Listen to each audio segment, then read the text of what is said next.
प्रिय विद्यार्थियों, आज हम पढ़ेंगे समास के भेद के अंतर्गत द्वंद्व समास।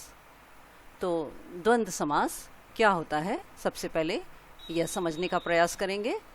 तो द्वंद्व समास वह समास है जिस समास में दोनों ही पद प्रधान होते हैं, यानी पूर्व पद, समास का पूर्व पद और उत्तर पद दोनों ही मुख्य होते हैं, कोई भी गौड़ नहीं होता और उसे द्वंद्व कहते हैं, द्वंद्व समास कहते हैं।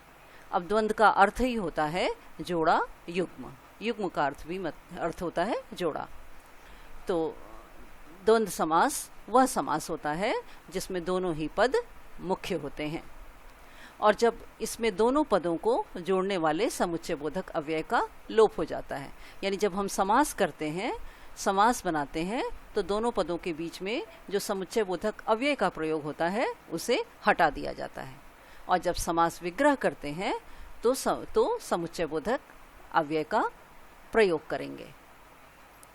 तो एक बार फिर से स्पष्ट कर देती हूँ कि द्वंद्व समास में दोनों ही पद प्रधान होंगे। इस समास का विग्रह करते समय समुच्चय बोधक अव्यय शब्दों का प्रयोग होगा और जब समास करेंगे तो समुच्चय बोधक अव्यय का लोप कर देंगे, यानी उसे हटा देंगे। तो यहाँ बहुत सारे उदाहरण दिए हुए हैं, अब उदाहरणों को ध्यान से देखिए। अब अन्न जल, अब इसका विग्रह है अन्न और जल, यानी जब समस्त पद बनाया है तो योजक चिन्ह का प्रयोग है और जब विग्रह किया है तो योजक शब्द लगा दिया है। तो जैसे अन्न जल, अन्न और जल, अपना पराया, अपना और पराया, आचार विचार, आचार और विचार, आज कल, आज और कल, आगा पीछा, आगा और पीछा, आचार व्यवहार, आचार और व्यवहार। यानी जितने भी उदाहरण दिख रहे हैं तो समस्त पद में योजक चिन्ह का प्रयोग है और जब विग्रह किया है तो योजक शब्द का प्रयोग है। इसी तरह से और उदाहरण देखिए। ऊंच नीच, ऊंच और नीच, खरा खोटा, खरा तथा खोटा, खट्टा मीठा, खट्टा और मीठा, गंगा यमुना, गंगा और यमुना, गुण दोष, गुण और दोष, घी शक्कर, घी और शक्कर। तो ये उदाहरण देखने मात्र से ही, उदाहरण पढ़ने मात्र से ही एकदम स्पष्ट है कि इस समास के दोनों ही पद प्रधान हैं।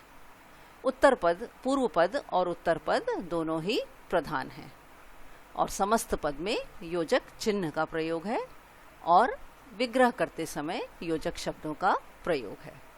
कुछ और उदाहरण देखिए। जैसे नदी नाले, नदी और नाले, नर नारी, नर और नारी, पाप पुण्य, पाप और पुण्य, पति पत्नी, पति और पत्नी, पृथ्वी आकाश, पृथ्वी और आकाश, पूर्व पश्चिम, पूर्व और पश्चिम। इसी तरह से और उदाहरण देखिए।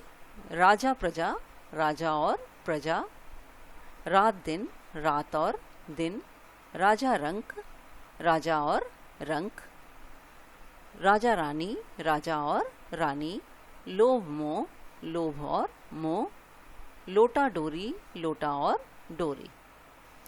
तो द्वंद्व समास बिल्कुल आसानी से समझ में आने वाला समास कि द्वंद्व समास में दोनों ही पद प्रधान हो, दोनों ही पद प्रधान, पूर्व पद और उत्तर पद दोनों ही प्रधान।